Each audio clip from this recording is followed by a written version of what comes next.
10 minute বিদ্যুৎ দেয় 3 ঘন্টা দেয় না, আবার 10 মিনিট দেয় 3 ঘন্টা দেয় না, কিন্তু টাকা তো ঠিক হইতে নিতেছে, বিদ্যুতের বিল তো ঠিকই নিতেছে। এবার কি কাম কাজ চলে, দোকানদারি চলে না, ব্যবসা বাণিজ্য চলে না, মিল কারখানা চলে না, এখানে যেই আছে কিচ্ছু চলে না এই একটা গরমের মাঝে। বিদ্যুৎ থাকে না 24 ঘন্টার ভিতরে মনে করেন যে 10 ঘন্টা 12 ঘন্টা কারেন্ট দেয় না। 10 মিনিট বিদ্যুৎ দেয়, 10 মিনিট বিদ্যুৎ দেয়, আধা ঘন্টা বিরতি দেয়, বিরতি দিয়ে মনে করেন আবার দেয় 5 মিনিট, 1 ঘন্টা দেয় বিরতি। এইভাবে বিদ্যুৎ চলতো না, বিদ্যুৎ দিলে বালা করে দিতে হবে। কোনো শেষ নাই,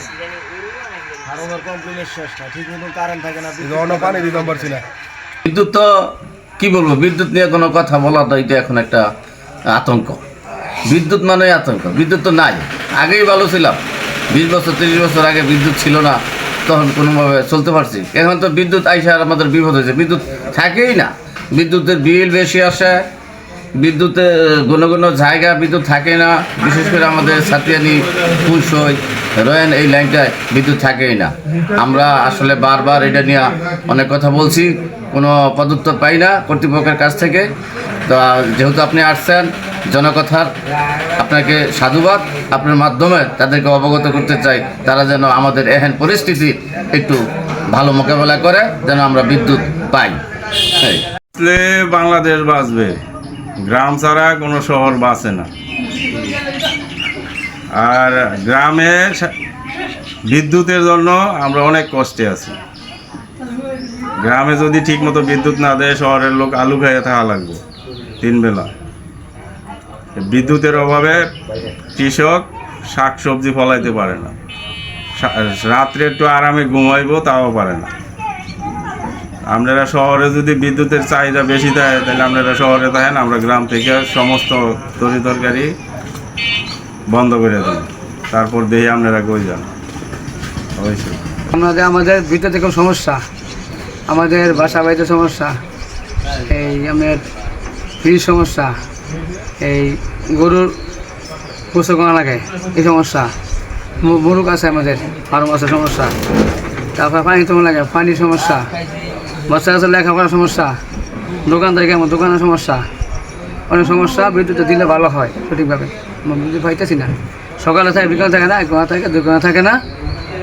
এটা প্রত্যেকের অবগত করতেছি, একটু দয়া করে বিদ্যুৎটা একটু আমাদের যাতে সুবিধা হয়, সাশ্রয় হয় ভাই, আমরা ব্যবস্থা করেন। থাকে না বললেই চলে। লোডশেডিংয়ের নামের উপরে 12.5 ঘন্টা লাগে কারেন্টটা, যে আমাদের এলাকায় দেয়। আবার আমাদের এলাকার কারেন্টটা হলো আপনার গাজীপুর কালীগঞ্জ লাইনের, আর গাজীপুর ওইটা হয়তো আমাদের পাশের গ্রাম হয়ে আসছে, ওইটা একটু লোডশেডিংটা কম হয়। আমার একটা যেটা লাগে দিতেছে, এটা প্রায় আপনার 10 ঘন্টা 8 ঘন্টা 7 ঘন্টা এরকম পরে পরে কারেন্ট সার্ভিস দেয়। তো কারেন্টের ব্যাপারে আমরা খুব অসংখ্য সমস্যার মধ্যে আছি। এই ব্যাপারে মানে এই জন্য আলোচনা করলাম আর কি।